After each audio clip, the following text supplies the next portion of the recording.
Hello, Power Crew. Welcome back to the Power Network. I'm Amy. From musical numbers made of their own words to creators finally feeling safe enough to speak up about Lauren's ways and Dr. John's odd thought experiments. It's just all unraveling fast. Now we've even got videos exposing how much moolah they made off of monetizing their breakdown in that 9-hour bomb just weeks ago and the things that followed afterwards. The internet's not buying the victim act anymore. They're just not. They're calling a spade, and that's what it is. I'm rolling credits while the rest of the Power Crew drifts in. Shout out to my replay crew and my Power Dragonflies. Love you, babies. Cavalier's drumming his old guitar again. Words rolling out into our fire.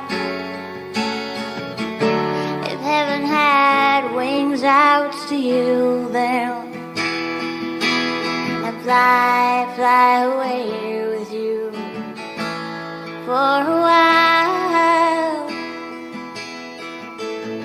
Hearing the essence of gratitude, your dreamy little smile on my lips.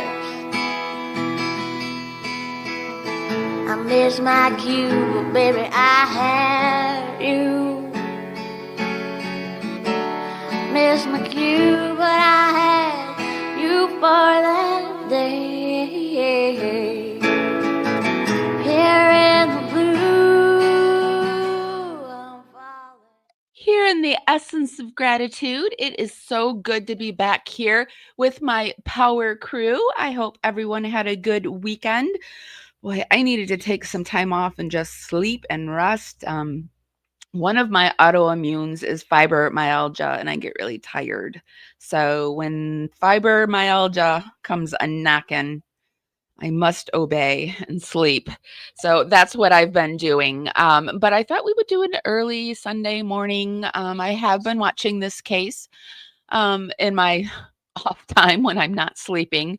And I wanted to talk today about the backlash that's happening and show you kind of what the internet has to say about this. There's been more bad behavior on Hidden True Crime. More people have come out and they're feeling comfortable talking about what Hidden True Crime has done.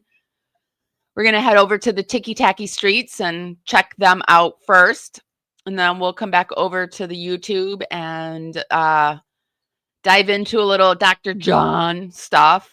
And yeah, that's what we're going to do. And we're going to laugh because this all just makes me feel outraged.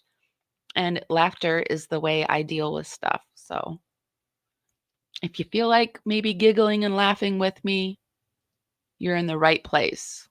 If this is like too serious for you, today might not be the day for you. All right, so let's get going. Let me say hi to everyone. Hi, Miss Olga Z. I hope you're feeling better. This damn weather not helping. I know it's so freaking cold in Florida. I mean, I'm sure it's cold everywhere, but it was like down in the 40s last night. What is that?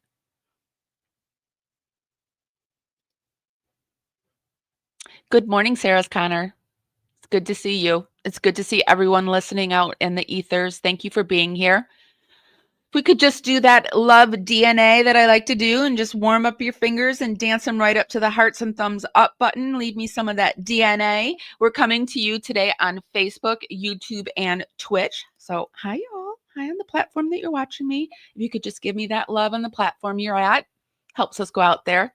Just a free way to help me out, and it's really, really appreciated.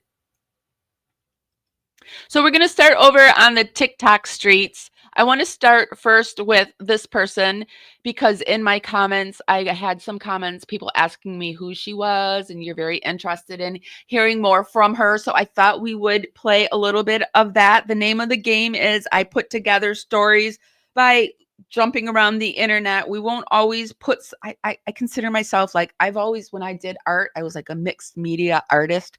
So I like to pull a lot of different things together and create a story.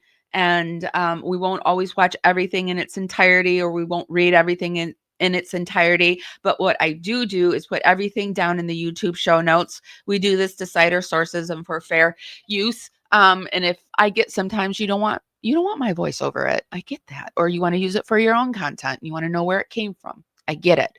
And I'm here for you. And it's down there in the YouTube show notes. So let me move myself out of the way. And we'll get going. So over on YouTube, Lillian London shared her take on Lauren Matthias. Or Mathis. Is it Matthias or Mathis? Let me look. I don't know. I've heard it said both ways. So. Absolutely fascinating. Like, she's calling the police because no one calls her. Her phone is too quiet. You know what, Lauren? I usually only know stalking victims who complain about how often they have to change their phone numbers because they get harassed by messages and phone calls and everything. And you're literally, I think, the first stalking victim who complains it's too quiet. Like, what is it? A silent harassment? Like someone is harassing me with silence because I don't get phone calls? It is getting so insane. Like, I don't even know where to start with all of this. Okay, so back to square one, because I also had my fair share of run-ins with Lauren. So a few years ago, Lauren and the Hidden True Crime, they covered a case, and she uploaded on her YouTube channel a jailhouse recording of a phone call, and it was obvious it was between the defendant and his lawyer. So this phone call should have never been released to the public, obviously. And it was obvious when you listened to it, you knew exactly what it was, who it was, and, basically you shouldn't have released it. It must have been an accident by the courthouse. And I mean, if you say you're a professional journalist, and you're so professional, then you would maybe make the courthouse aware of it, or the lawyer, the defendant, saying, hey, by the way, they accidentally released these phone calls, which they shouldn't. But she still put it up on her YouTube channel. So I made a post on X, formerly Twitter, and I called her out and said, I don't agree with that one. I think that's not right. What happened was Lauren had a complete meltdown, and she also claimed then being bullied, harassed, and as if it's a torture. And I just thought, you know what, Lauren, I'm not calling you every day. I'm not doing anything. There is a post on X. And she wanted me to remove it because I called her out. Does that sound strangely familiar? Because it does to me. It does to me, but this isn't Christina. Weird. So you're basically torturing yourself, because it seems all you do all day long is like you go on my page and like, is it still there? Is it still here? And you reread the same post and you get annoyed about it. So you're torturing yourself because it's in your mind. Like back then I was already wondering, like, why is her husband not saying anything to her about, hey, Lauren, how about calm your tits? Okay, so now when you look at the response video. That's like my new favorite. Hey, Lauren, how about you just calm your tits? They uploaded, right? It's actually really interesting because Dr. John is with his stupid Brad Pitt example, talking about why you should differentiate between what a person does privately and their work, right? But this is exactly why everything goes wrong for Lauren, because she can't. Because for Lauren, and this is actually also interesting, I'm surprised Dr. John doesn't come up with that one, because you actually have what? People. Do you think Dr. John has told her to calm her tits before? I don't think so. I think he needs to, but I don't think he has. I don't think that's what she's talking about. But I really think Lauren needs to calm her tits. The narcissistic personality traits, or high on the narcissistic scale, right? They have an issue that they can't admit a mistake they made in any way, because they have such a fragile. Well, we've got a few people lined up that have come out today. So yes, another person. We've got another person that we're going to look at just after this. And maybe another person. We'll see.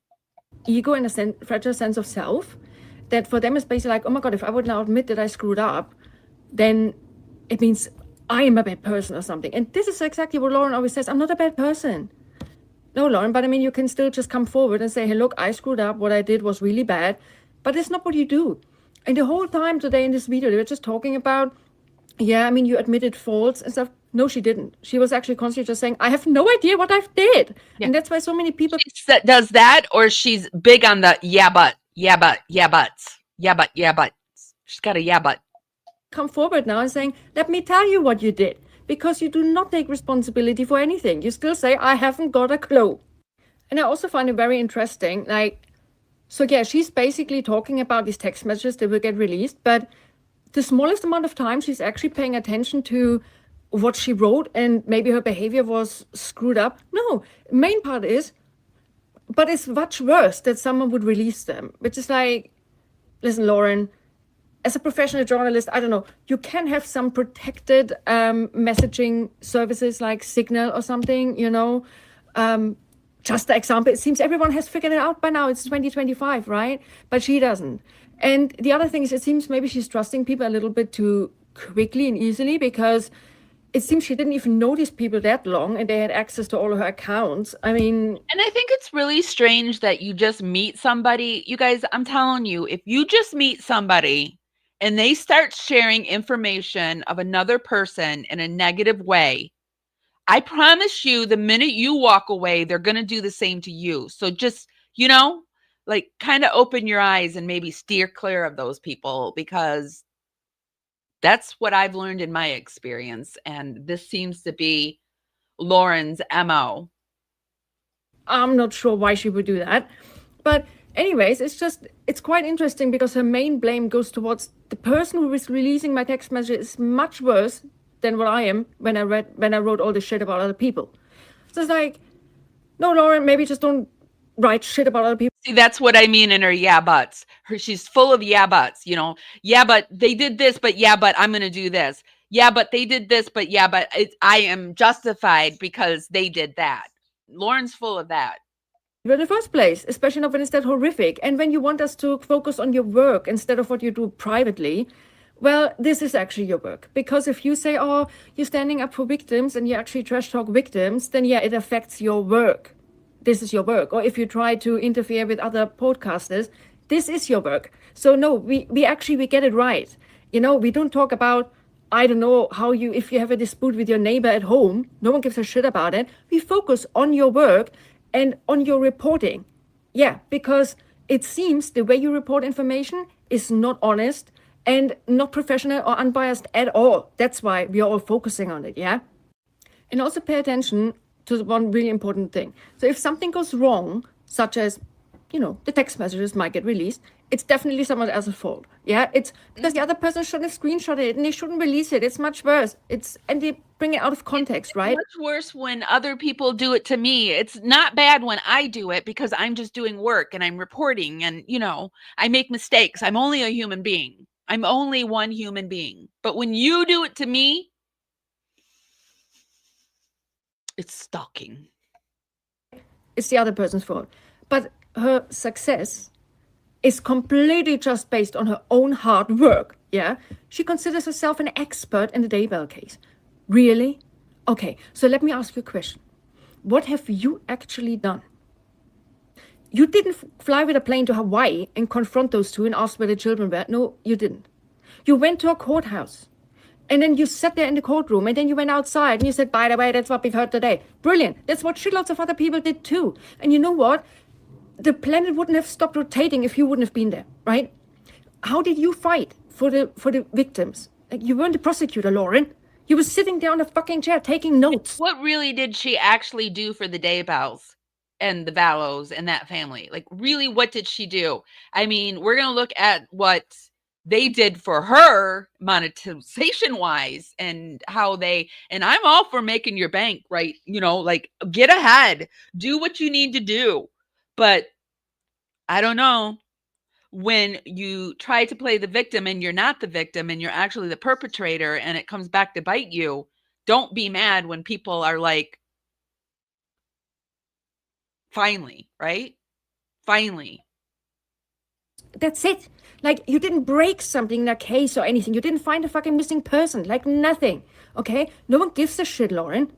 Like, you make it sound as... She didn't find a missing person. I found a missing person. Did you know that my channel helped find a missing person?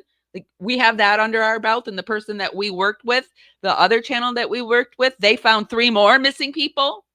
But am I like, like, I'm pretty proud of it, but I don't wear that kind of shit like Lauren Matthias. Is it Mathis or Matthias? Why am I doubting myself today? It's been too long since I've reported on it. If thanks to you, someone got prosecuted. No, it's not. I mean, yeah, thanks for reporting about it. If you wouldn't have been there, lots of other people would have done the same. You're not that important, Lauren, and maybe you just don't get it. And the other thing is, it's actually quite rich to say, I'm an expert on the case, on someone else's family tragedy. You know, there are still people alive, living from this family. I mean, I don't know how I would feel if someone else would say, I'm an expert in your family's tragedy. I would like, feel horrible about that if I befriended a friend and maybe they reported on it and then they became an expert, or in their 9-hour live compared them to my family's victims, the ones that were actually unalived. Somebody said scorched earth, and I think I might feel that way. I might feel scorched earth, that it, the earth needs to scorch underneath these people that are saying this, but thankfully nobody's done that to me. Oh, thanks. Wow, great. Like, how weird is that? Like, you're an expert in the case. So tell me, what do you know what no one else does? What do That's a good point. Good morning. Yeah, that is a great point. If you guys ever followed the Gypsy Rose Blanchard case, there is a content creator that yeah, there is a content creator. What do I even say to that?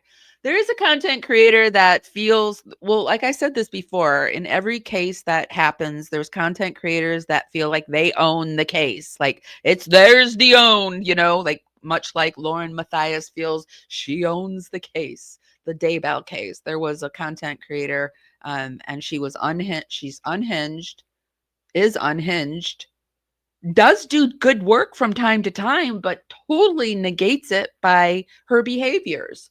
So that is a good analogy. Good morning, 1980 millennial. You know what not even the family members know. What evidence do you know about, but not even the police knows about? So tell me about this. What is your absolute secret that makes you an expert? Nothing. Absolutely nothing. So maybe come down from your fucking high horse and realize who you actually are. You were a TV anchor. Okay, brilliant, fine, great. Then you were a stay-at-home mom and you got bored and you started a fucking YouTube channel. That's what it is. You're basically... But isn't that the story with, like, most of us? We were something at one point and now we're a YouTube... Well, like, that are YouTubers. Now we're YouTubing, We do something that kind of relates to what we used to do. I mean... Do we all need gold stars for that? I don't think so. I don't want a gold star for it. I love that you guys have found me and I'm getting recognition. And I am so happy that you guys are here. But if I ever get so high in my shit that I think I'm more than I am, I want someone to knock me off this high horse, because it's not a good look for anybody. So. All right, I will put the link for the rest of this down in the show notes. I really like this YouTuber, so we're going to continue to follow her. She's actually, I found her over on TikTok, but she's also on YouTube. We played her YouTube, but we did play her over on TikTok the other day. So we are going to be over in the tiki-taki streets for a hot minute. And here is a hidden YouTube TikToker talking about hidden true crime is at it again. So she's sending out some cease and desist. Hello. Lauren is at it again. Let's read a cease and desist. Funny on Halloween. Cease and desist from online harassment. So this came out October 31st, 2025. So this is very recent, you guys. This is a cease and desist from online harassment and dissemination of altered AI generated and or private messages. Of altered AI generated and or private messages. This firm represents Lauren. I'm actually going to stop this and read it myself. But again, I put the links there. So if you want to go check out Kitzer 9168, you can do that. This firm represents Ms. Lauren Matthias. You are required by state and federal law to cease and desist from any continued harassment and dissemination of altered AI-generated or private messages which you attribute to Ms. Matthias. Your contact violates Florida law and United States federal law under Florida statute 934.03. It is unlawful to intentionally disclose the contents of any communication without the consent of all parties. Florida is a two-party consent state, and dissemination of communication attributed to your client without her consent constitutes both a criminal offense and grounds for civil liability under Florida statutes 934.10 and 784.048 under federal statute 18 USC 2261A, and it is unlawful to use electronic communication services and interactive computer services to engage in a course of conduct intended to harass and cause substantial emotional distress to your client. Oh no, she's not getting. You are required by the state going towards her way. You meanies. Let me move it forward. Any violations. Oh, hold on. Grounds for civil intended to harass further disclosure. You are directed to You are specifically directed to cease and desist from any further disclosure, publication, or dissemination of any such altered AI computer associated further disclosure with to Miss Matthias. Your conduct violates Florida state law. And by the way, this isn't for me, you guys. This is for this content creators. And United States federal law under Florida statute 934. I don't think I've even shown any of Lauren's text messages that are out there. I don't even think we've gotten to that yet. It is unlawful to intentionally disclose the contents of any communication under the consent of all parties. But yet she did it. She did it, but okay. Florida is she was telling her truth. She don't want anyone else to tell their truth. This is all Lauren's truth, by the way. So sit down and shut up if it's your truth. Florida is a two-party consent state, and dissemination of communication attributed to our client without her consent constitutes both a criminal offense and grounds for civil liability under Florida statutes. Under federal statute 18, it is unlawful to use electronic communication services and interactive computer services to engage in course of conduct intended to harass and cause substantial emotional distress to our client. You are specifically directed to cease and desist from any further disclosure of any truth about Lauren Turd. Publication or dissemination of any such altered, AI-generated, or private messages, communication, personal information, or confidential work-related information attributed to our client on any platform, public or private. You are notified. You are notified, my friends, all of you, that if you continue that any violation under Florida statute, because she's coming to Florida now, guys. Our turd's coming to Florida. But you don't know Florida. You don't know Florida like I know Florida. Florida's crazy. And so anyway, this is her. Let's move it forward and see if she talks a little bit about her reaction to getting this.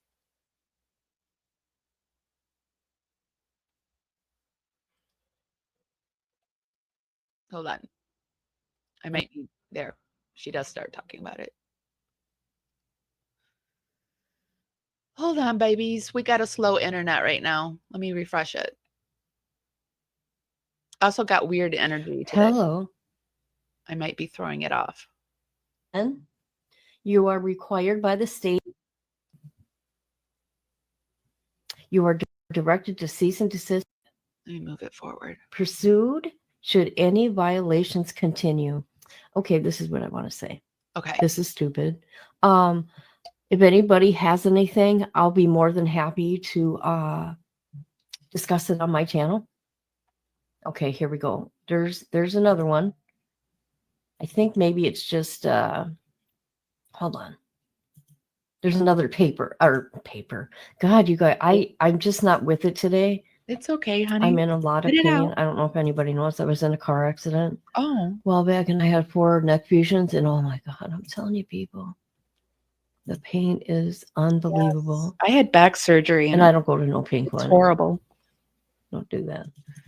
I did it and I stopped. I All went to right. all natural. Because of the possibility that law enforcement may be contacted, as well as possibly the civil action being taken against you, you're obligated by law to preserve all your data for potential review if you choose to continue your online harassment. This includes, but not limited to, all documents, communication, data, electronic records related to our client, including messages, emails, Proton emails, screenshots, social media posts, Reddit posts, Discord messages, or any other material. My God.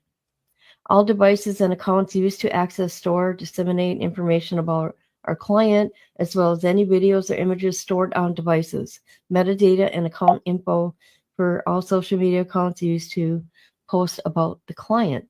Attempts to destroy or delete evidence may result in the imposition of severe sanctions against you and any legal proceedings. Our client reserves the right to seek monetary damages, injunctive relief, full recovery of all attorney fees and costs, incurring enforcing her rights as provided under Florida statute. Now, in my opinion, okay, this is just my opinion, right? This is social media. You cannot silence anybody. That's what you're trying to do. Well, they're trying. You're trying to silence. I'm not saying that it's You can try yeah. though. It's J for justice. To me, okay, in my opinion, it's J for Yeah, if it's Florida, I'm guessing it is J for justice. But so I thought it was her, but she's just reporting on this one. I'm guessing it is her. And she knows how to handle it. Jay knows how to handle these things. So I have no worries about Jay. So remember I said there might be another person that they're going after. Well, or went after at one point. Well, I found this over on TikTok. And you guys, this is all my research for entertainment and educational purposes only. You can take what I give you, believe it, not believe it. I'm not here to make you believe anything that you don't want to believe. I'm not here to change your mind, and I'm not here for you to change my mind, although I am interested in what you have to say so that I can make up my mind, because I take all things and I weigh things out, and I like, then voila, an idea. I weigh up my mind. But here is another person that has something to say. Let me head over into chat really quick, and I see more of you are coming in. I want to say hi and see what you guys have to say so far. I'm starting to think it's an attempt to copy the Halls case. I don't know. I think I came in on a conversation. Good morning, Keelik Cosmos. Keelik Cosmos, it's so good to see you. Idaho girl, so good to see. Idaho Spud girl, so good to see you. Well, they do have four lawyers now, don't they? She is a state mouthpiece. That's all. I read that already. SDO224, agree with you, young black economist. Let's pop up and see what young black economist had to say. Your chatters will always tell you you have to listen. Lauren has been banning half of them. Ooh. Just because chatter comes in disagreeing doesn't mean they're always trolling. That's so true. You know, a lot of people have taken to, that's a great point, actually. A lot of people have taken to the point that if you disagree with somebody, that you're a hater. Like, when did disagreeing become a hater? It just means I disagree with you. It doesn't mean, like, I didn't say, I hate you, I disagree. I just said I disagree, right? So we need to stop. I really want to stop that, where if you disagree, then you're a hater, because that irritates me more than anything else. Well, one of the things that irritates me more than anything else.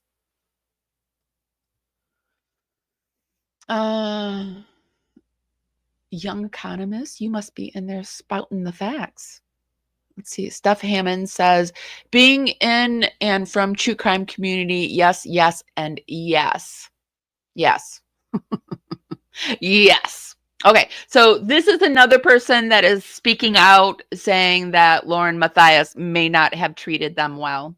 Hi guys, happy Halloween. How do you like my face today? I thought I'd try this effect. I am Tea of Bedcrime Stories. I am a channel that tries to stay as far away from drama and drama as I can.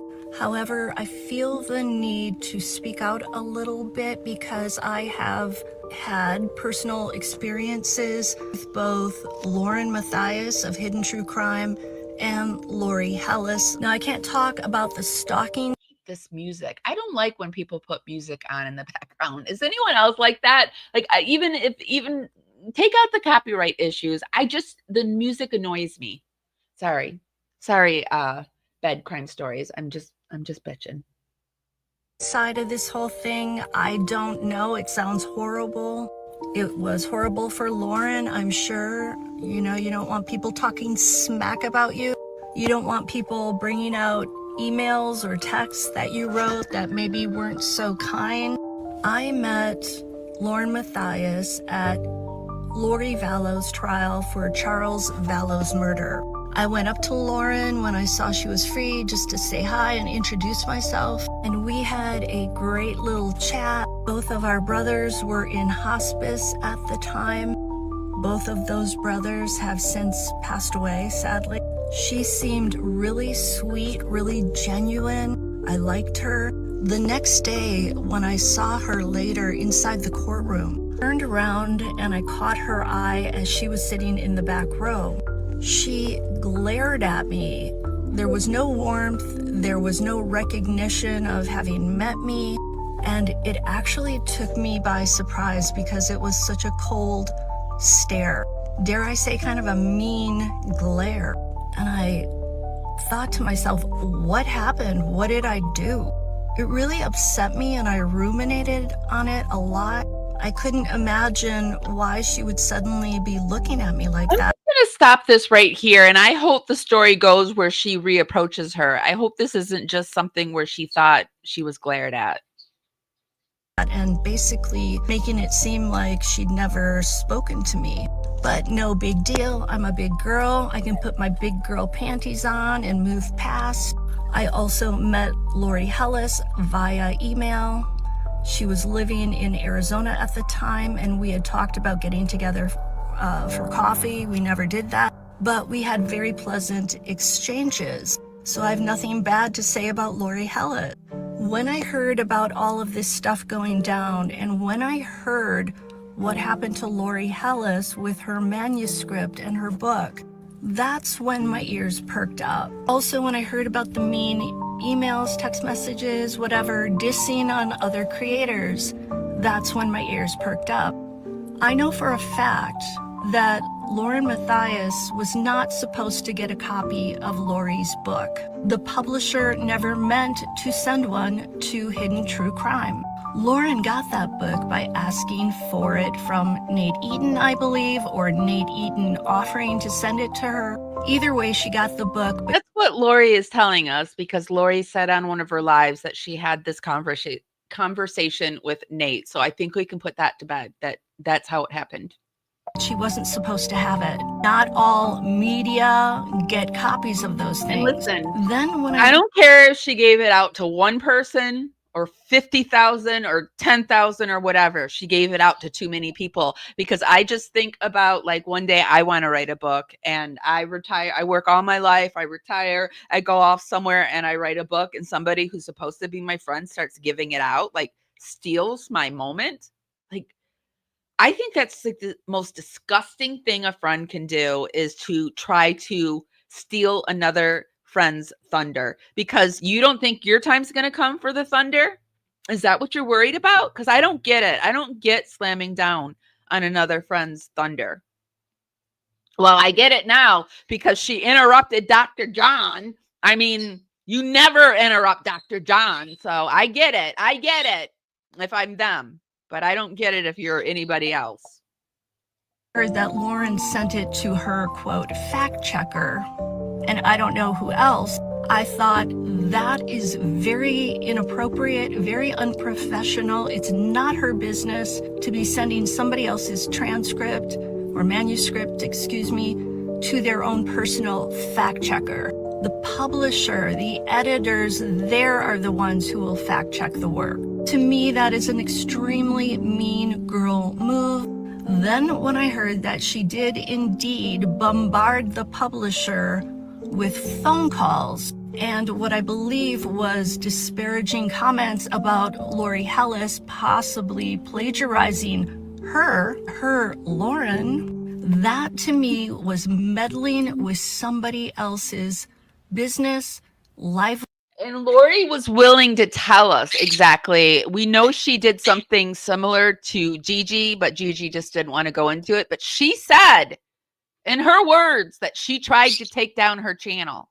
And to me, I just, that's scorched earth stuff for me. Like, you come after my channel and I've worked really hard. It does, it on YouTube. If you don't take off immediately, getting up to, I'm almost at 9K now. That's hard work, you guys. The first base, this is like the foundation I'm laying here, and it's hard work. And I'm not saying like I deserve, like anybody can do it, but it takes a lot of time and energy and thought, and just like when the chips are down, still pushing through, when you don't want to show up, still pushing through, when you're facing other content creators that don't want to see you shine, still pushing through, it's just a lot. And to hear that she was doing this to other content creators, I can't. For me, that's gross. Livelihood. I'm a Gen Xer, so I like the old kind of old words, the old fashioned words. So you're going to hear a lot of like Gen X and even boomer words, because I just think it's gross what she's doing. And now she's sending out these letters to people, and other content creators are coming. Let's see if this woman says anything more. Reputation. That is inappropriate. That is so wrong. And it is mean girl shit. You know what I heard the other day? You say you need more Gen X wisdom. I heard the other day that our little Gen Alphas are Gen X's 2.0s. I was like, what? I haven't been around any alphas lately. So I'm like, what? And then I got to thinking about it, like, oh, what trauma are they enduring that they're becoming us? So that's a little scary. They must be going through some kind of trauma. But anyway, our little alphas are Gen X's. Minimize that. Lori Hellis is a lawyer. She knows how horrible it would be to plagiarize somebody else's work. I believe her when she said she did not do that. What I don't like is Lauren minimizing what she did and people excusing that behavior.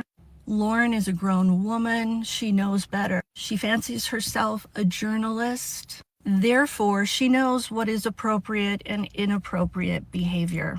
I can't say anything about the stalking stuff. I don't know anything about it personally. I can't vouch for any of those people. But to me, the 9-hour lie was Lauren's desperate attempt to defend herself.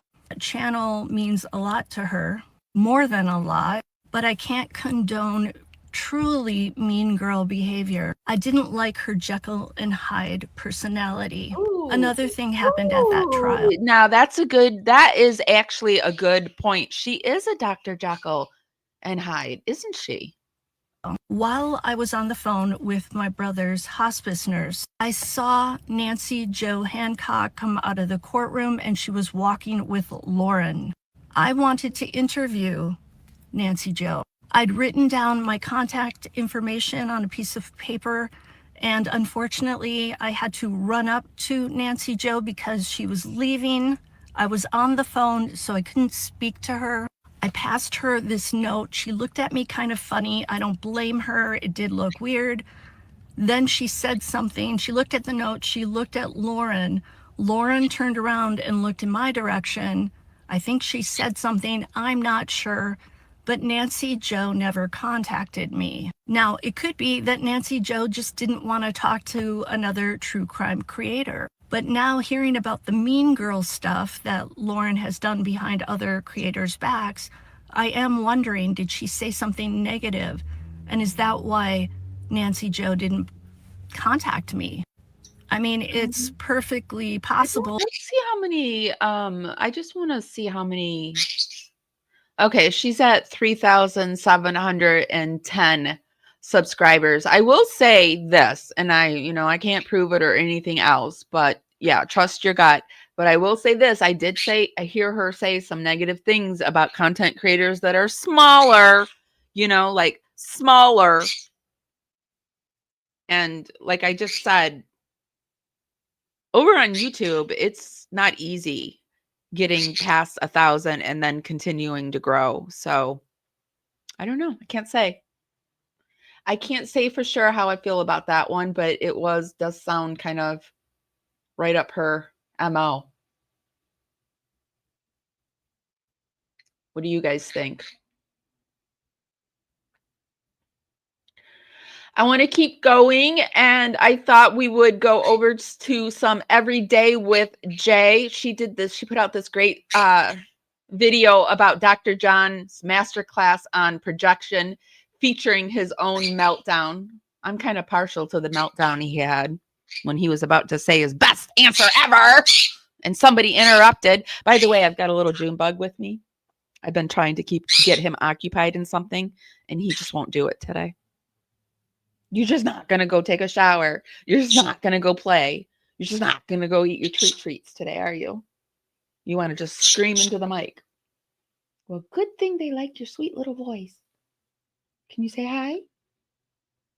Yes. You can? Well, then say it. Say hi. Yes. Yes. I never know what I'm agreeing to. What do you want?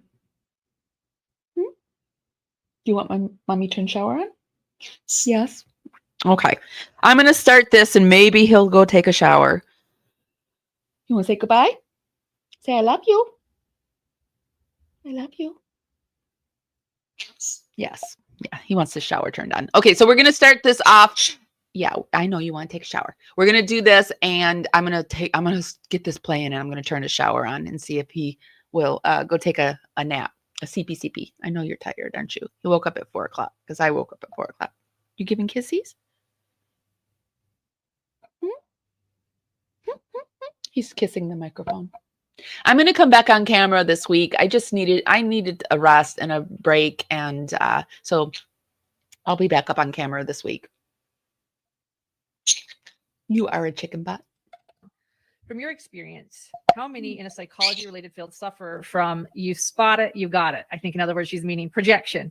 The scariest person I have met in psychology, the scariest person she ever met is a PhD in psychology. And there was another woman that said her ex-husband was a psychologist and a narcissist.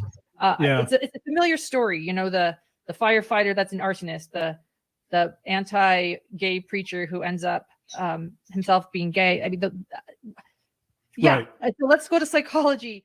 The anti-gay preacher who ends up himself being gay. I mean, yeah. Right. So let's go to psychology.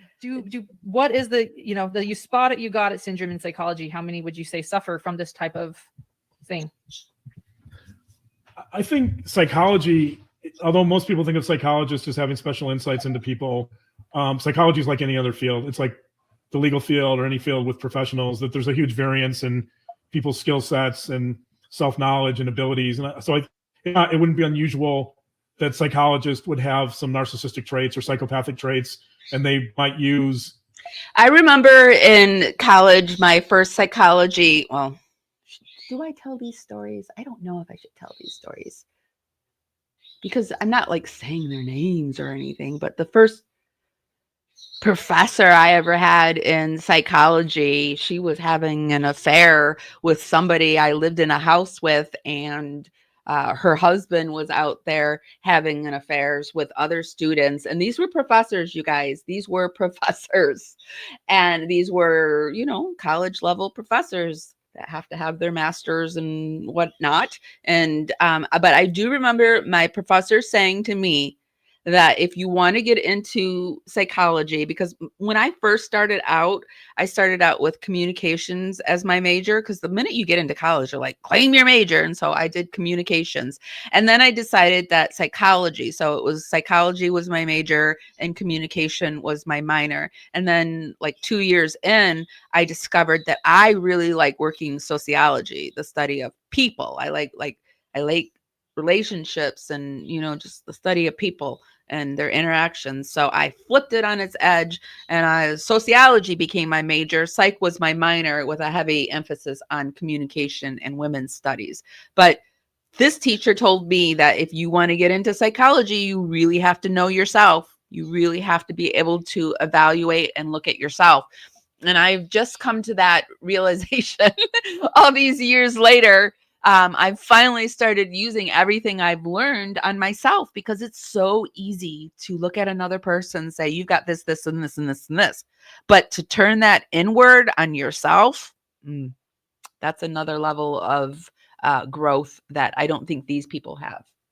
Some of their knowledge and insights in the field to manipulate and deceive others. So that's, you know, every quarter I get a newsletter from my psychology boards, and it has ethical complaints. And every time I get a letter, there's complaints about therapists sleeping with their clients or somehow abusing their clients in some way. And to me, it's just unbelievable. It's unthinkable. But so I think it's important to point out that, yes, there are psychologists that get into trouble, and the issue is usually the same, which is that there's generally a lack of some type of inner life that, or some type of insight into themselves or self-knowledge that they're really lacking. And so they don't really see their blind spots, and that gets them into trouble. And in fact, not only do sound familiar, anytime they do these kinds of things, like hindsight is like your words are biting you like a bitch. They're biting you. Chomp, chomp, chomp, chomp, chomp, chomp, chomp, chomp.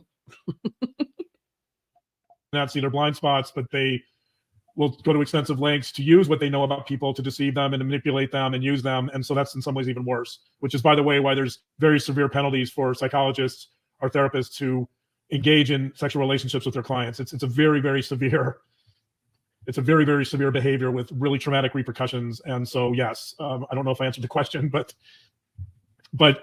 psychologists are, fortunately, I think it's a small percentage of psychologists, but we're certainly not immune from indiscretions, and we're human beings. And that's why I think it's important to me to constantly learn and evolve and try to grow and stay open, and to really look at my shortcomings and blind spots and to improve. One of the people saying this because of this was on our show years ago. And I will say this, one of the worst moments I've ever had in 5 years. I'm sorry, you guys. This is my favorite breakdown right here. Of all the breakdowns that I've witnessed, this is my favorite right here. That bitch. That's every time it happens, I think, that bitch. How could she? She interrupted you? Oh my God. And on YouTube, of all places? Oh. One of the moments that pissed me off to no end, unlike every other moment on any show I've ever been on, this person was on the show. And somebody, a viewer, asked a question of me that was extremely emotional. And I was pondering the question. You could see I was getting emotional. I was going to give one of the best responses I've ever given. And you know what happened? Because this person couldn't handle the fact that I was getting emotional, they cut me off. They absolutely cut me off, refused to let me answer because they couldn't handle that emotion in a male, especially in a male, that raw emotion. Come here, big guy. Let me hug it out for you. You got cut off. I was about to express, and I was so angry. If this person wonders why she's not on our channel, you might want to look at yourself. Look in the mirror, Lori. Look in the mirror. Period. You might want to look at the fact that you cut me off in one of the most critical moments on one of our shows that I've ever had. Do you realize how ridiculous this sounds in hindsight? I wonder, do you think they have the ability to look at this and realize how ridiculous this sounds? You might want to look at the fact that people didn't like you. You might want to look at the fact that you spoke over Lauren and myself. You might want to look at the fact that you thought you owned this channel when you didn't. You might want to look at the fact that there was a groundswell. Nobody liked you, Laurie. Read the room. And yes, you guys. So this idea. I am from the Midwest. I have a soft voice, but it turns shrill when I get angry. It's just is what it is. Of female stalkers being frivolous and silly and hysterical and overly emotional. Most of the people saying that are males. What? Because they can't handle that type of emotion. They can't handle that vulnerability. So the easy response to that. Softness and your vulnerability. So they send people like Laurie to cut you off. That is to point the finger at you and say, you're lying, you're faking. Mm-hmm. The goal is not only to play in this, to fall into the stereotype of that only males are stalkers, only males can be violent. That's bullshit. The goal is to disempower you. The goal is to disempower all females that are stalked by other females. The goal is to make you look irrational. The goal is to make you look weak and stupid and irrational. It's to call you a liar, to discredit you. And you know what it's about? It's about the fact that these people cannot handle vulnerability. I've had one or two people comment on my Midwest accent. People either like it or they don't, and I can't change it. So what do you do? I mean, there's so many people out there with other accents that you can find. So I'm just done with worrying about, like, if you don't like me, just move on. Whatever. About the fact that years ago when that person cut me off, she could not handle my vulnerability and my raw emotion, and I'm still pissed. Oh, I'm pissed too, Dr. Years John. later, I'm pissed. I am somebody pissed cut for me you. off. Yes. When I was going to answer my question. Your questions are important, Dr. John. In probably the most vulnerable way I could ever answer a question. Because it was about my son. And it was about JJ. What, you were comparing your son to JJ? So I say, that's important. To all the haters who are claiming that you're lying and that this can't be stalking. Important. I say to them, I challenge them. With his thought experiment of Victoria, we all know what you challenged us with. So with that thought experiment, and I found this docket decoder the other day, and I wanted to take a look at it. And this is Hidden True Crime Crisis when the psychologist can't regulate anger, boundaries, and ethics. So I wanted to take a quick peek at that today. But I need to like blow off a little steam first. So there's this banger that I love to listen to. I'm sure you've heard it, but you know, just like shake out some of that energy and get this going. I know that Olap has a few new things out, but I'm going to let them ruminate on their channel before I play it again, you know, show their new stuff. But we're going to do this musical because I listen to it all the time. I love it. I love music. I love when things are put to musicals. So here we go.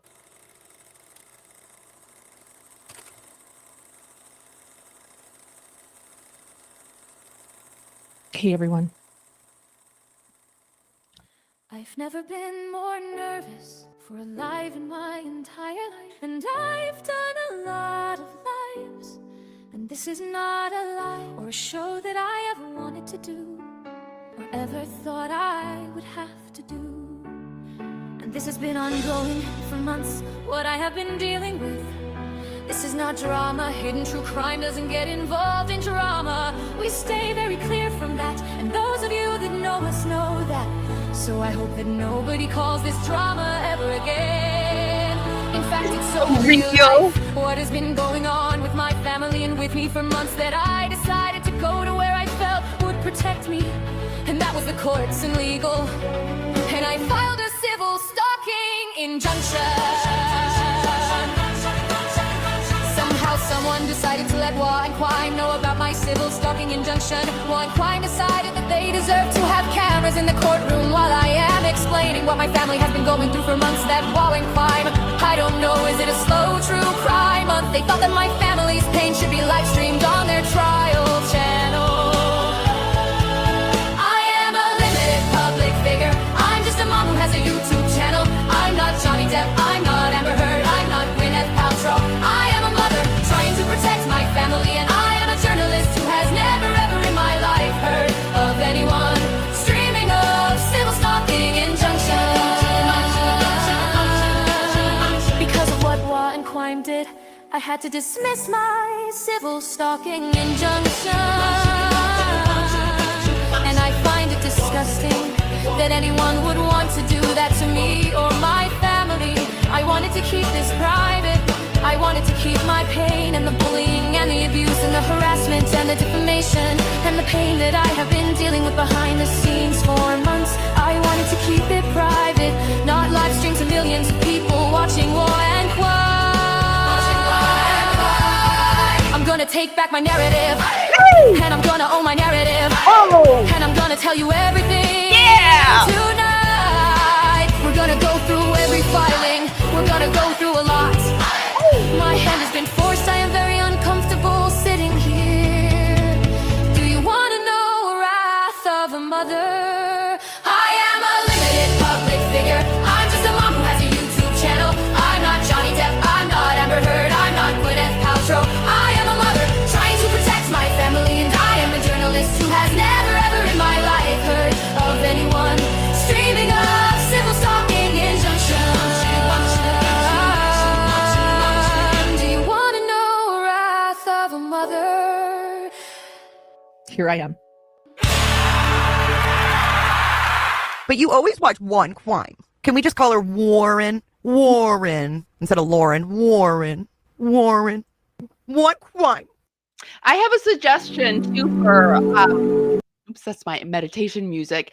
I have a suggestion for Warren or for Alip to, you notice how I changed the speed of it and it kind of changed the sound. So I suggest that she play with that, or they, I don't know if it's a man or a woman that's doing it. I suggest they play with that and then maybe put some like new, like I love Jay. And that's like the OG, but you know how Lady Gaga did that song and they would sometimes change the ending to like whatever state she was in, like maybe change the ending to various content creators saying, you know, like their meme clip. I don't know.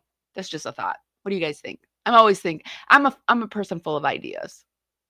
I'm an idea girl. Maybe too many ideas. All right, so let's get back to it. Let's look at hidden true crime and put our psychologist hats on and try to figure out Dr. John. Welcome back to Docket Decoder. Guys, if you could do me a favor and just hit that DNA on your likes and thumbs up button, and please share it out into the algorithm. If you're over on TikTok, if you're over on Reddit, if you're over on Facebook, if you're over on YouTube, wherever you're at, if you could just share this off to that platform, to the groups or whatever, it really helps me out a lot. In today's video, and thank you. It's so appreciated. It's so appreciated.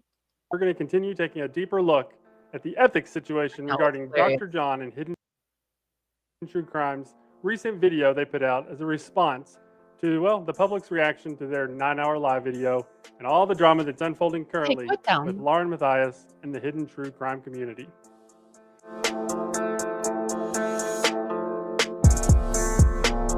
I'm going to move it forward. And this video is nothing but my own personal opinion and commentary, and it is meant for entertainment purposes only. So for today's video, I want to actually start off by referring back to something Lauren talked about in her 9-hour live video. And to be honest, I have not watched anywhere near all of the 9 hours. I've probably watched 2 or 3 of them, which was plenty. But in that part that I did watch, she talks about how John has been having some health problems, specifically with his blood pressure, and that she's really concerned about that. And she's concerned because the doctors can't seem to get it under control at this point. And of course, she's saying this because blaming it on the stalker, to whatever degree that may or may not be true, is irrelevant. But the point is, she's concerned about Dr. John's health and his ability to get his blood pressure under control, which ties into the part of the video that I want to look at this point. So at one point in Dr. John's video, towards the end, it's after the thought experiment, he begins recounting about a past podcast guest. That's a good point. He does need to calm his tits too. So he says cut him We're off not leaving Dr. John's tits out of this. before he could give what he believed would be the best answer he's ever given. As he tells the story, you can hear his tone change, you can hear his voice tighten, his face starts to get really red, and his calm analytical stance and his slow speaking that he has at the beginning of the video are pretty much gone. At this point, what we're watching isn't psychological commentary, it's anger, live on camera. The whole moment feels very tense and uncomfortable, but it's deeply revealing. Right? They're dismissing you as frivolous, as silly, as being engaged in a catfight, as a dispute between mean girls because you're female. Because the stalker wasn't following you with a gun. It doesn't matter. People can't handle the type of vulnerability and emotion that you expressed on that live for hours. What's the response? It's to call you histrionic. It's to call you a liar. It's to say you're faking. It's to say you're doing it for clicks. You're doing it for attention, right? That's because, and by the way, one of the people saying this because of this was on our show years ago. And I will say this, one of the worst moments I've ever had in 5 years. 5 whole years. One of the moments that pissed me off to no end, unlike other. He's dealt with all these victims and all these crimes and all these tragedies, and this is what gets him going. This is what pisses him off. Question of me that was extremely emotional. And I was pondering the question. You could see I was getting emotional. I was going to give one of the best responses I've ever given. And you know what happened? Because this person couldn't handle the fact that I was getting emotional, they cut me off.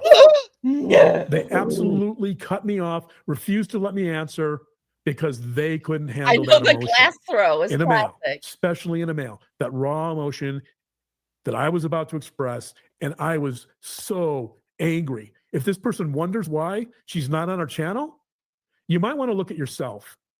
You might want to look at the fact that you cut me off in one of the most critical moments on one of our shows that I've ever had. You might want to look at the fact that people didn't like you. You might want to look at the fact that you. Can you imagine thinking you're this important? Like, I try to think back in my life, and maybe when I was, I don't know, in my 30s, I might have thought I was important like this. I don't know. I don't think so. I mean, I have an ego that I have worked on my whole entire life, but I don't think I ever thought I was that important that what I had to say and somebody cut me off and it was about to be the best thing I've ever said in my life. But also, if I thought somebody cut me off and I was about to say the best thing in my life,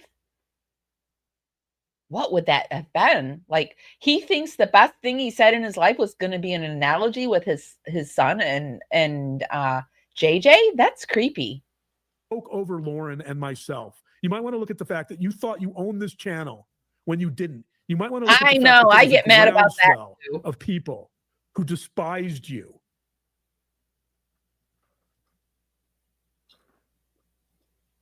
So I think that right there may be one of the strangest parts of this entire video. I mean, you can see the shift happening in real time. His tone, his pacing, even his facial color.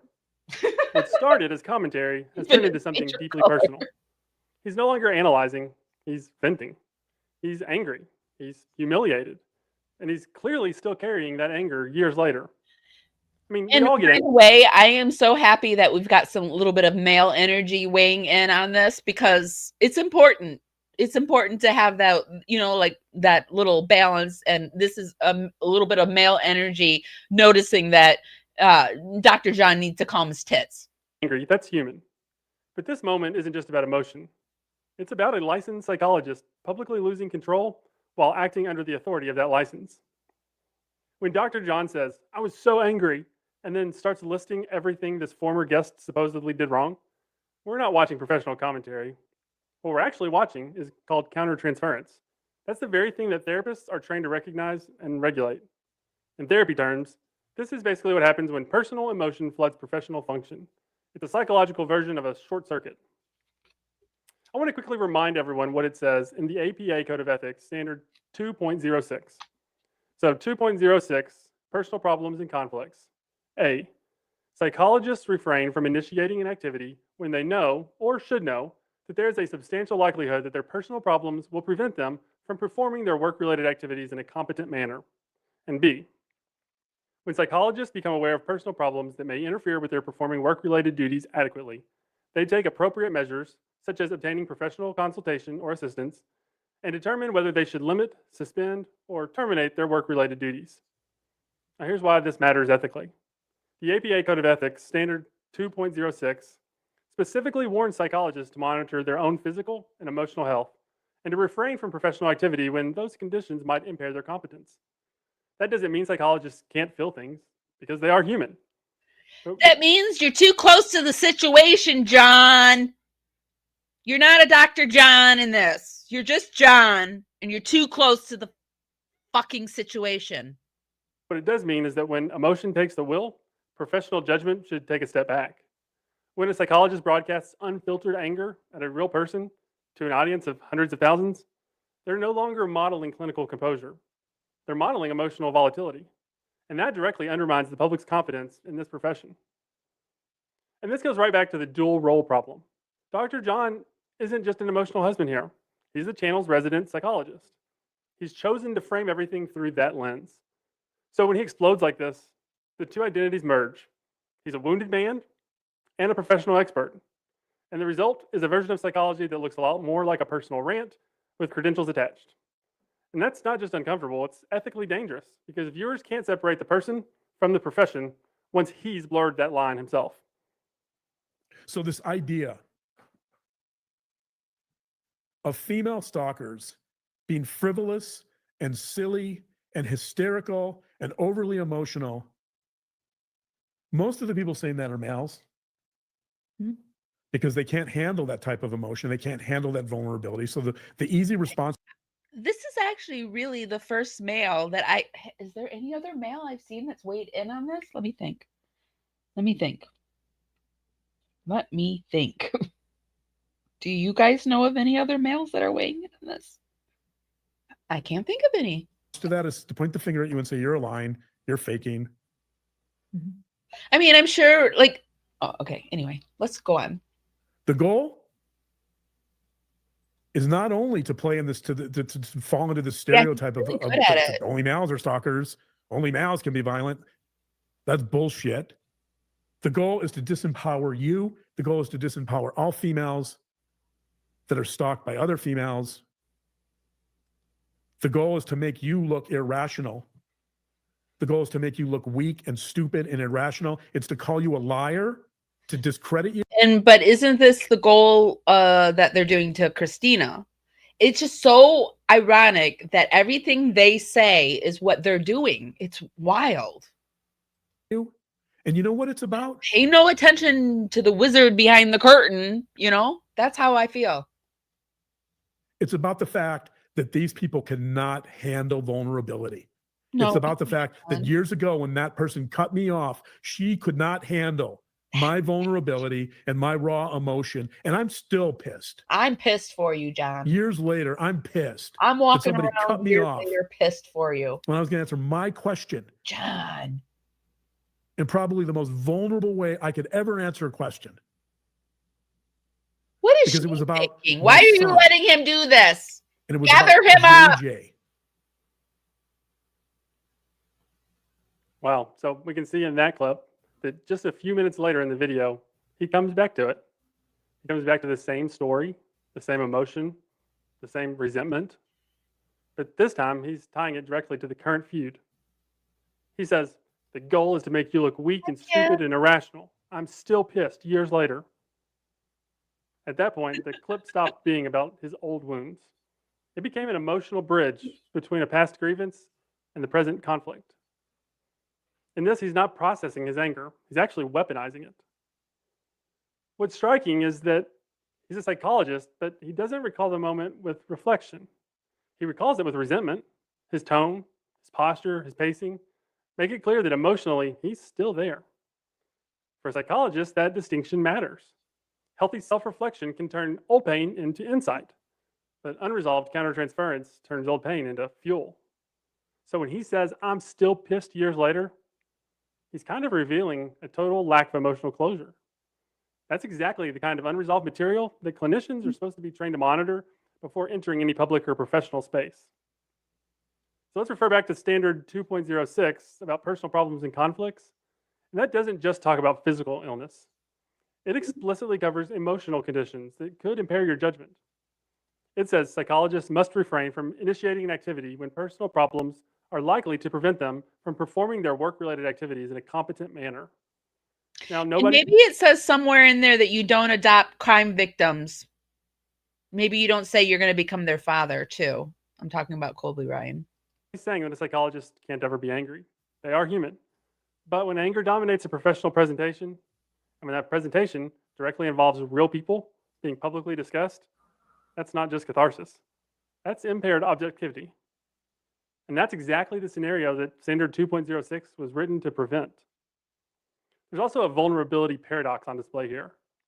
You know, he tries to frame his anger as moral high ground, claiming that the person who cut him off years ago just couldn't handle male vulnerability. That might sound insightful on the surface, but it's actually a rhetorical deflection. He turns his unprocessed resentment into psychological diagnosis of someone else. That's another instance of what we've seen throughout this whole video. It's like, eek, oopsie, did I do that? Personal feelings cloaked in professional language. Let's be honest, instead of owning his anger, he pathologizes the other person's reaction to it. For a licensed psychologist, that seems like a major ethical issue. It seems like a major ethical issue for me. So I wanted to wrap up this live and come into the monetization aspect of this. I found Amber from Into the Weeds sent me this. This is monetizing a meltdown. And she dug into exactly how much they made off of this meltdown. And maybe it's starting to look like maybe they purposely did this meltdown because this meltdown was lucrative. It was lucrative. Always say, follow the money. I started thinking about this Matthias meltdown, this melodrama, and I want to this say, spectacle unfolding.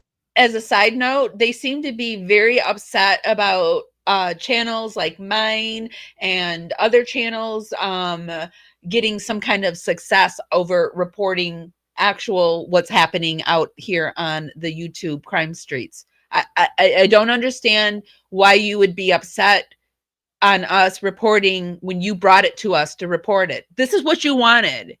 We're not reporting it the way you wanted us to report it, but this is what you did 2 weeks ago, or I don't know. I have to look at the exact date she did it. I feel like it's been a week and a half now, or maybe 2 weeks by now. But yeah, I've met new people, new creators, and I'm happy. I found new content creators. I found new people to talk to, new people who think like I do. I'm finding my tribe. So thank you, Lauren. Yeah, you can be mad all you want.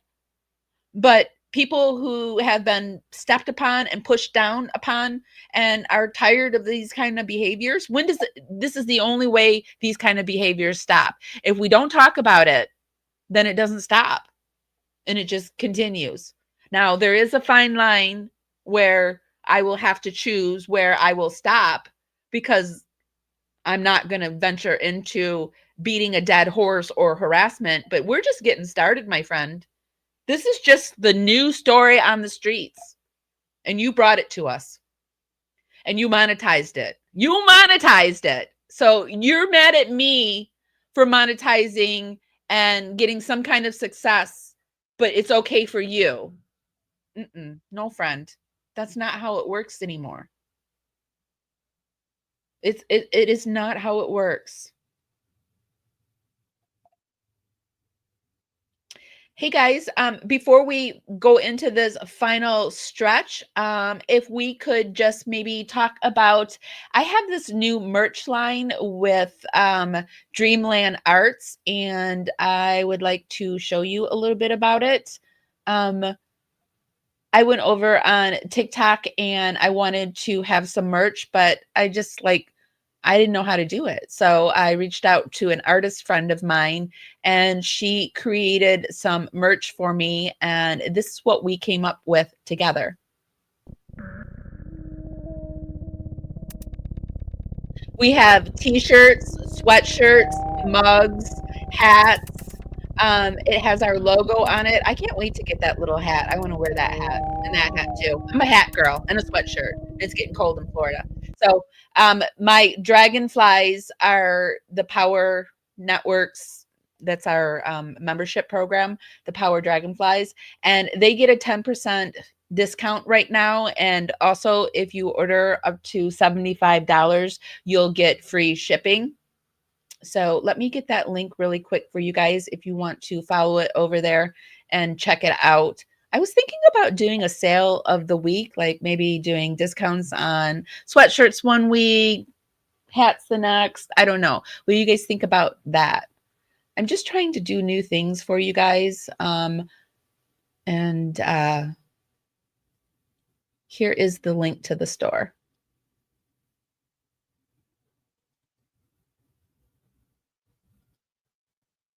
There you go.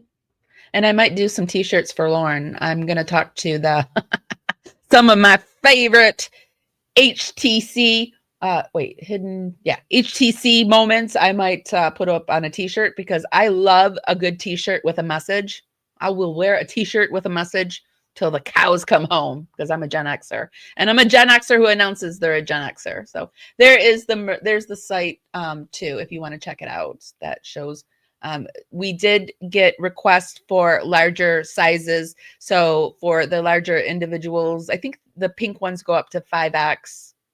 Some of the t-shirts go, and the other sweatshirts go up to 5X. You just have to look around.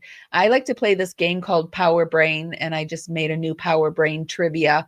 The left side is my true crime and the right side is the paranormal. I always used to like to go to the movie theater, and, while you were waiting, you would do the trivia, or when you went on vacation, you played the Trivia Pursuit. It's always something that I've enjoyed doing. So I like to put some of our crime stories into true crime, into the Power Brain trivia. And I do left side is the true crime, and then the right side is the paranormal, kind of like how left side is like, reason, and then the right side is more woo-woo girl side. So anyway, that's what I have, and I hope you check it out. And thank you guys for supporting me. Anything that you can do for me is really, really supported.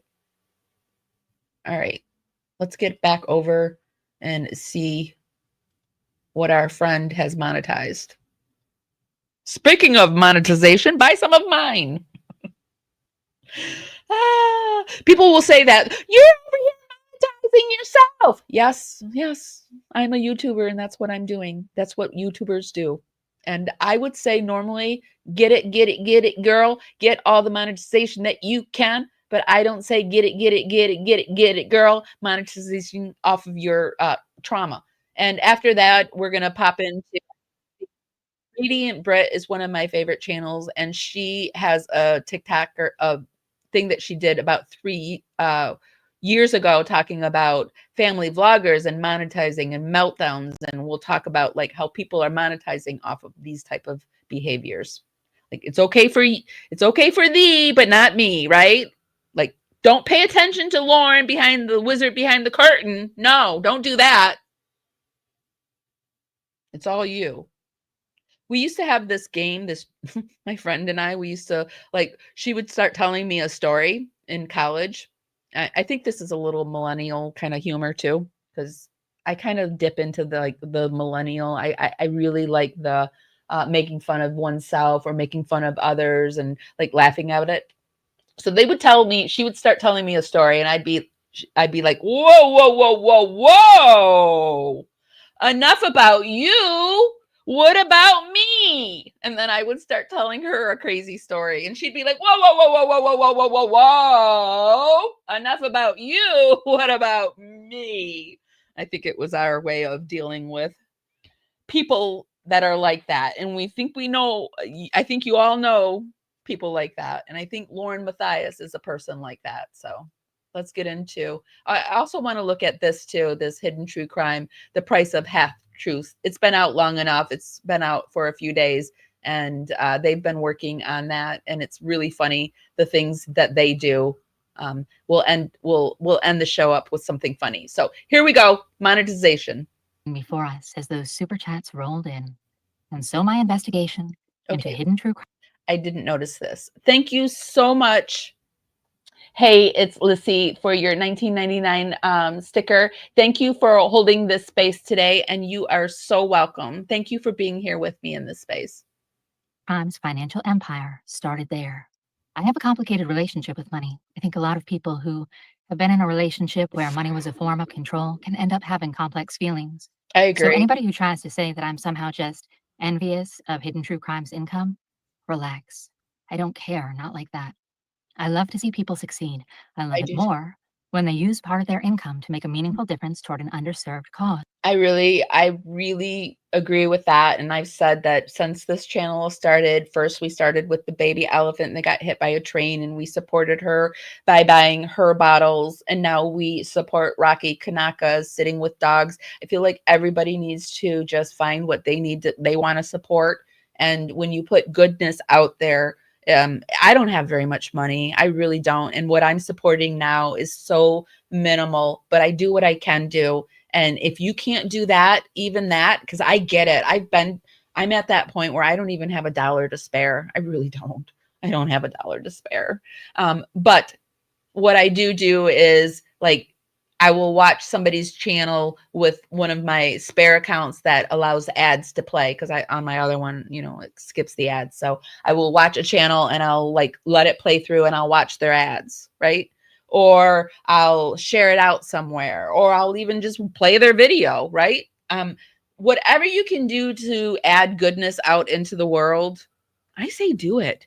And stop being so worried about others, because there really is enough goodness out there for everybody. Sometimes you're going to win and sometimes you're going to lose. And this is what also I've learned, that sometimes in a losing situation, if you handle it right, it turns into a winning situation. And the vice versa can happen with a winning situation. Too much good can turn bad, and you can turn bad into good. It's just what you do with it. If you have been here before, you know that I have opted out of super chats and memberships. I don't have a QR code or a Cash App or a Venmo or any of those things. And I feel like sponsorships are disrespectful to viewers, holding you captive to a commercial that's been thinly disguised as content.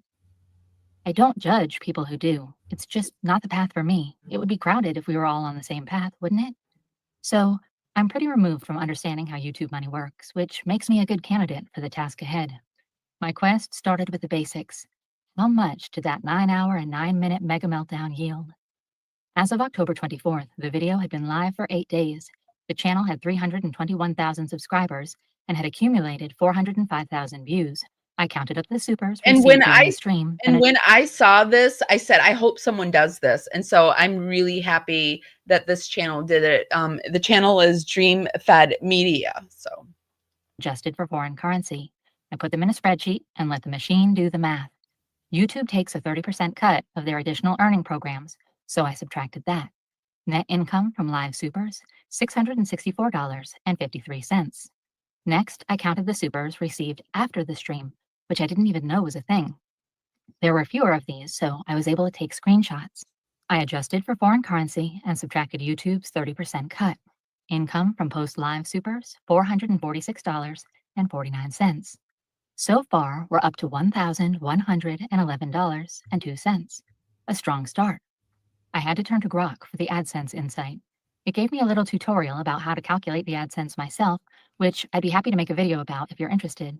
The estimated range was $1,215 to $2,835. So let's take the average, $2,025. So just that video on the day of the analysis yielded an estimated total of $3,136.02. But Grok mentioned something else, memberships. It indicated that this is the real moneymaker. Grok estimated a conversion rate for a channel with 321,000 subscribers at 1% to 5%. Well, 1% of 321,000 is 3,210 members. If each of those members were paying $4.99 per month, that's over $16,000 a month. I did the math several times just to be sure. But Grok had estimated the conversion rate between 1% and 5%, which means 2, 3, 4, or 5 times that much per month. 16,000, 32,000, 48,000, 64,000, or even 80,000. When I tell you the gasp, I gasped. If I was going to be doing all this math, And that's $4.99 a month. She goes on because they have Patreon too, and Patreon only takes 10% of the cut, and they have different levels of memberships over on Patreon. Let me move it forward because she does start to go into that. I am going to skip all around, and I will put the link so you can play it over there. So she goes into Patreon and the monthly combined totals that they're making over on Patreon, and then she always brings it back over to the spreadsheet and we'll add it in. $1,000 per month. So let's put that on the monthly ledger. But we know that not every member is choosing the lowest amount. Imagine how much 1% of their subscriber count could yield at each tier after we deduct the 10%. So their most popular over on Patreon is the Hidden Sapphire. So they're paying $15 a month. Just for reference, over on my YouTube channel, it's $2.99 a month. So $15, and we know like there was a $50 tier, so there are some people choosing that $50 tier monthly. So just keep that in mind. For Patreon, down here at $50 a month, they're getting 160,000, but with the 10% or whatever percentage that Patreon takes out, it's 144. So I mean, at the 25 tier, they're getting 72,000. At the $15 tier, they're getting 43, and at the $5, 14.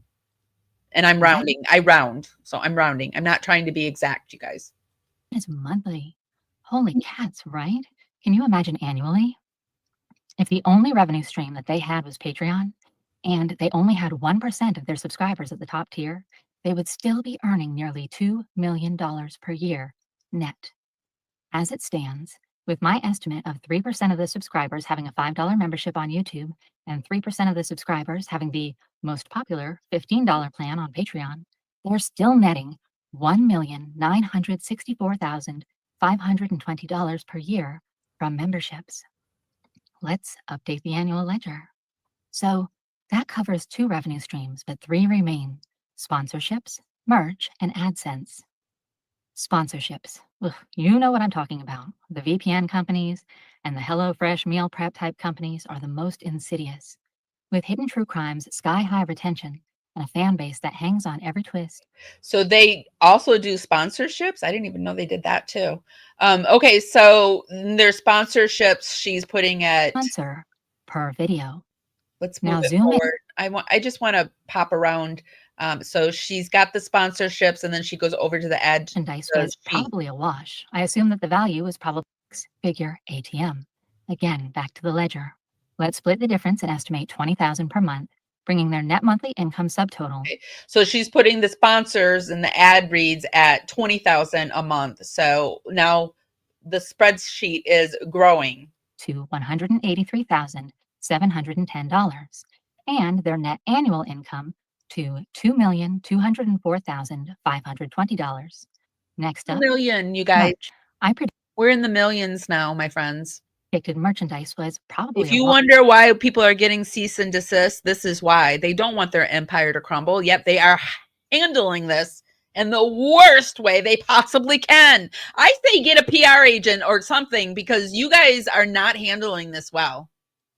I assume that the value is probably coming from turning fans into walking billboards, advertising the channel. They don't want people to dig into their stuff. This is the worst way possible to handle it. Like, people are going to be digging to Texas now into your stuff. They're going to be digging to China now, my friends. I don't know why you would possibly do all of this with this on the line. This is why I avoid branded clothing. The idea of let me pay you a premium price to advertise your company just isn't well with my soul.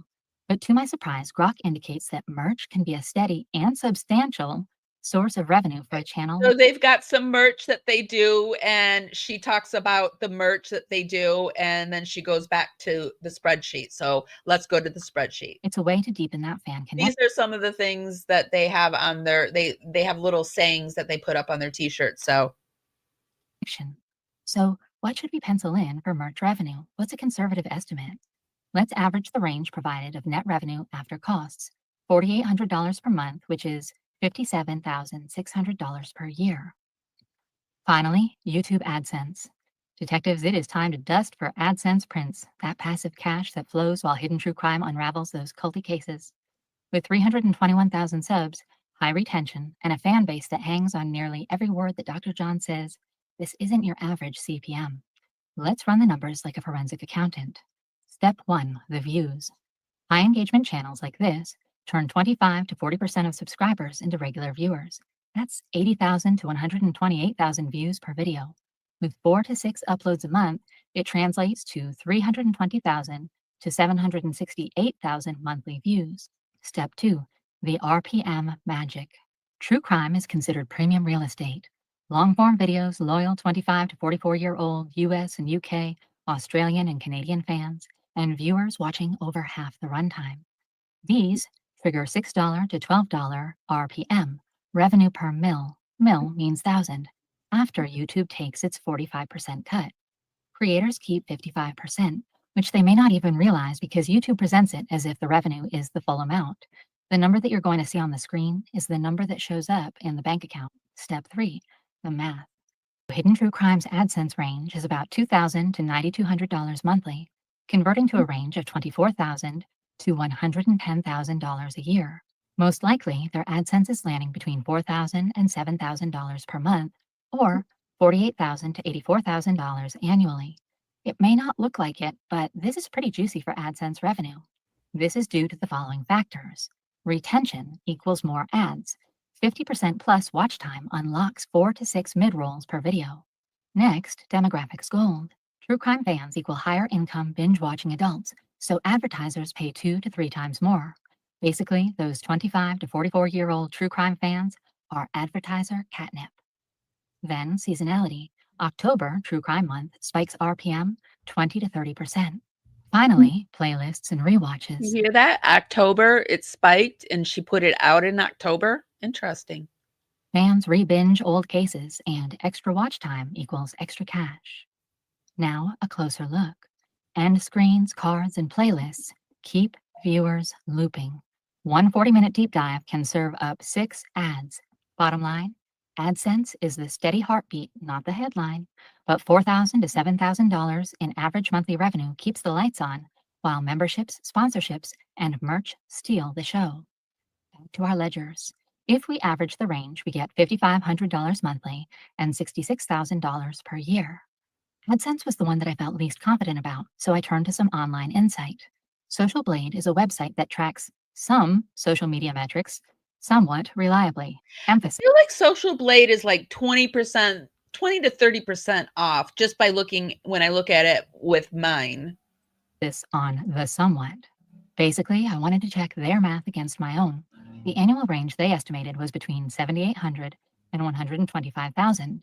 So I added the two numbers and then divided the sum to get an average. It's really lower, so you should add about 20% more to it. They landed at $66,400. So I would really put it like 20% higher than that.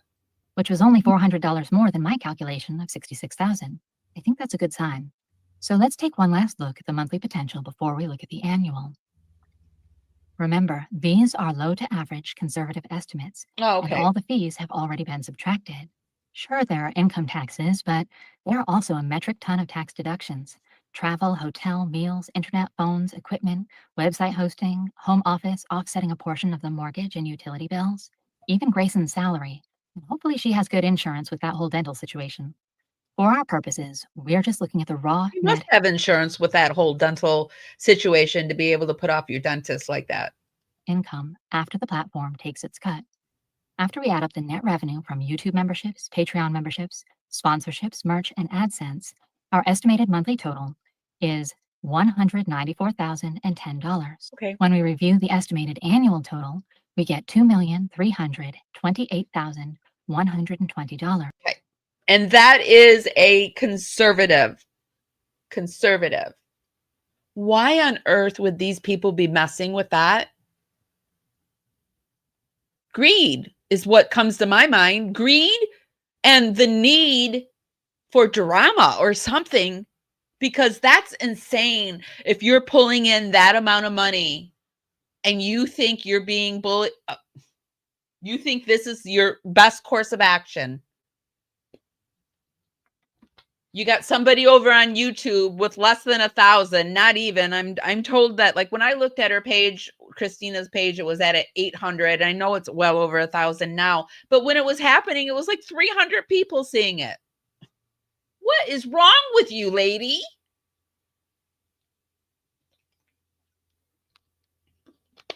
I mean, I guess we're kind of figuring out what's wrong with her, but geez.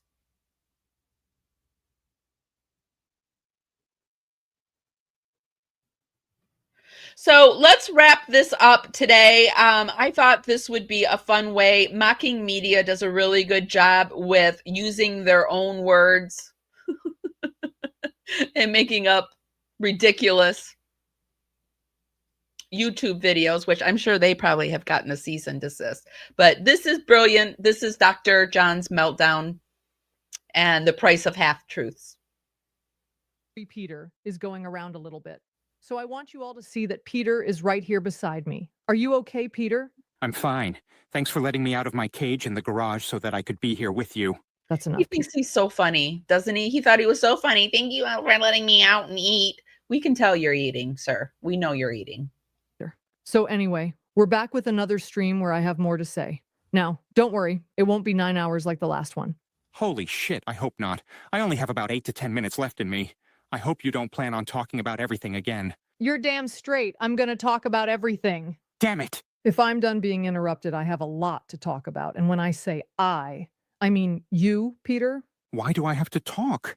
I was just getting ready to watch a movie. Because I already talked for 9 hours, and in my weakened condition, and with all of my trauma, I need to go live again for our subscribers to show them how tough I am and how I most definitely have my shit together, and I can turn this pain and suffering into cold, hard cash. Look, my Botox beauty, I'd love to talk about all that shit, but honestly, I just want to kick back and watch a movie. Listen here, sugar daddy. You're going to talk about this shit philosophically and more psychologically. I want you to talk about the inner workings of the mind of a stalker. And I want you to talk about why people are giving me shit for my 9-hour stream. Got it? Should I talk about your lies and the text messages? Absolutely not. I need you to use all your psychobabble to confuse our sheeple. That's it. I can do that. After all, I do have my GED. Honey, I think what you meant to say was you have your PhD. And before I allow you to begin, Many are saying that our Dr. John looks like Peter Griffin from Family Guy. I just want to say thank you to those of you who have been so supportive, especially those of you who purchased the highest tier of my Patreon so that I can make some cash from all of this persecution that has become my cross to bear as a seriously famous YouTube tragedy pimp. Yeah, thanks everybody for all of the cash. It has really turned our frowns upside down. That's enough. Sorry, my queen. I guess I'll start my Dr. Pepper analysis in sort of an unexpected place. What? What do you mean? I thought it'd be great if I start by talking about Brad Pitt. You're a moron. Hear me out. So the reason I want to talk about Brad Pitt is because he is an actor of my generation.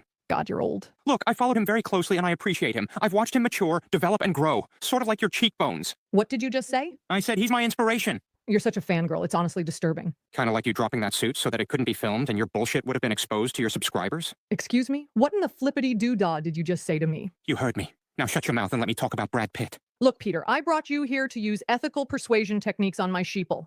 Like reciprocity, foot in the door, and social proof, which leverage... Use your big words, John. This is Family Guy's Peter Griffin.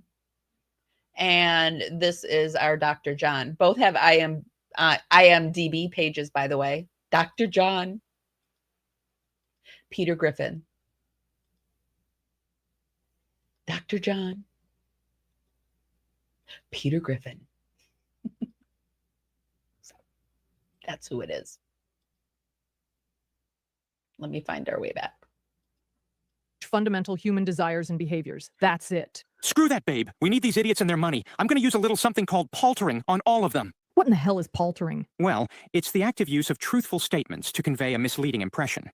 It's a distinct form of deception, to be honest. Although paltering differs from lying by omission, which is the passive omission of relevant information, and lying by commission, which is the active use of false statements. I don't know what any of that means. Well, if you shut your mouth and let me talk about Brad Pitt, you'll find out. Holy shit, I'm so confused. And there it is. Me talking about Brad Pitt is working. You're obviously confused.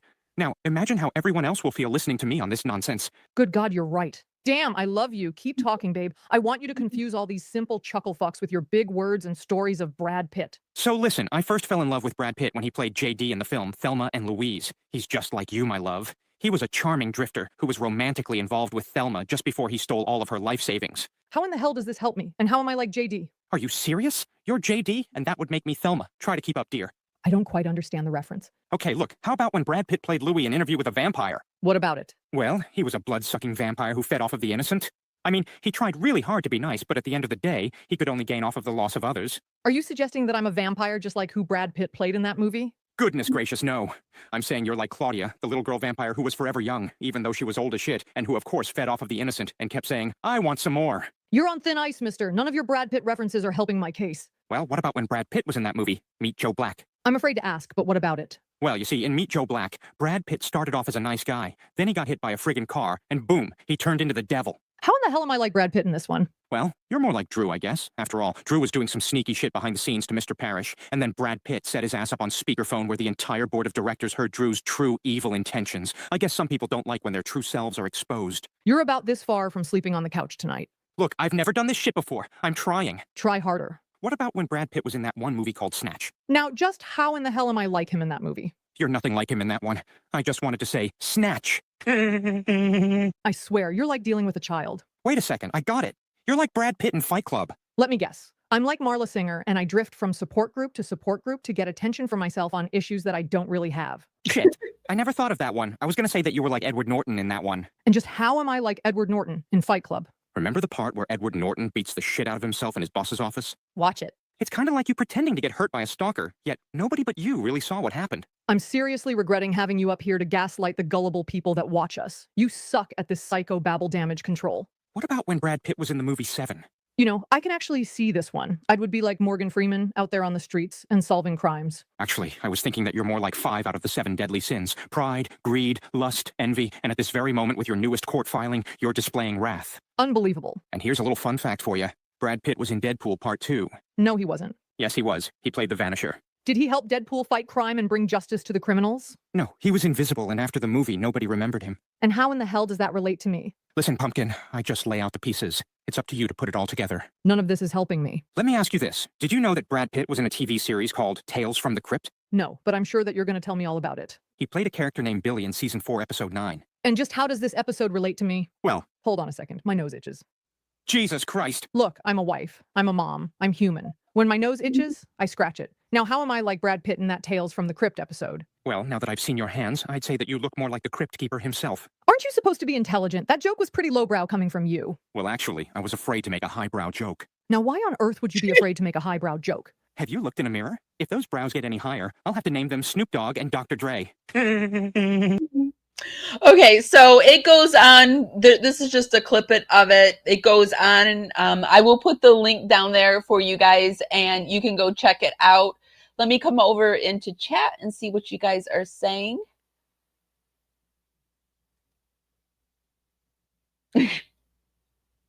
It's all linked, isn't it? Thank you. And it's important to what I know. Priceless. Completely priceless. Did she have some cheap insurance? I know like she made some, she decided to not go to her dentist appointment. Lots of different ways to support one another. There is.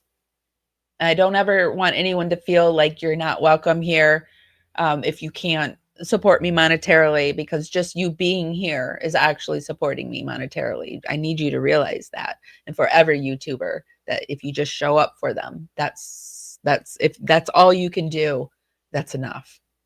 Just do what you can do in support of yourself and others. And yeah, it's all good. Okay, guys, that's really all I have for today.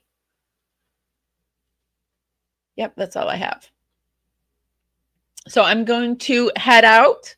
Be sure to give this live a thumbs up for me and share it if you can. Consider subscribing. Thank you to all of my new subscribers.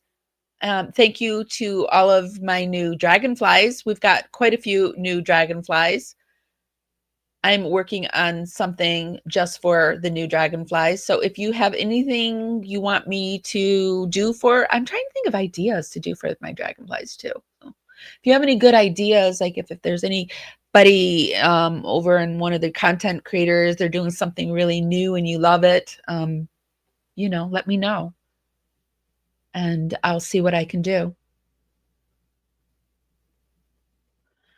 If nobody's told you this today, and even if they have, I'm still going to tell you guys this. Oh, oops, I forgot. I missed this. Thank you, Caltato, for, is that right? Caltato? I don't think I'm saying that right. But thank you so much for the $1.99 super sticker. Keep growing. I plan on it. Thank you. Thank you. Hey, it's Lucy for the $19.99 super sticker. Thank you so much. Kim for moderating for me. And guys, if nobody's told you this today, and even if they have, I'm still going to tell you this because you certainly have made a huge difference in my life. And so I love you guys so, so much. And I'm going to see you next time. Bye, guys. Miss my cue, but I had you for that day. Here in the blue, I'm falling deep into you. Be sure to give this live a thumbs up. Helps me go out into the algorithm party out there. Bring more people back to the party. It's just a free way to help me out. Tonight, and it feels fine, feels fine.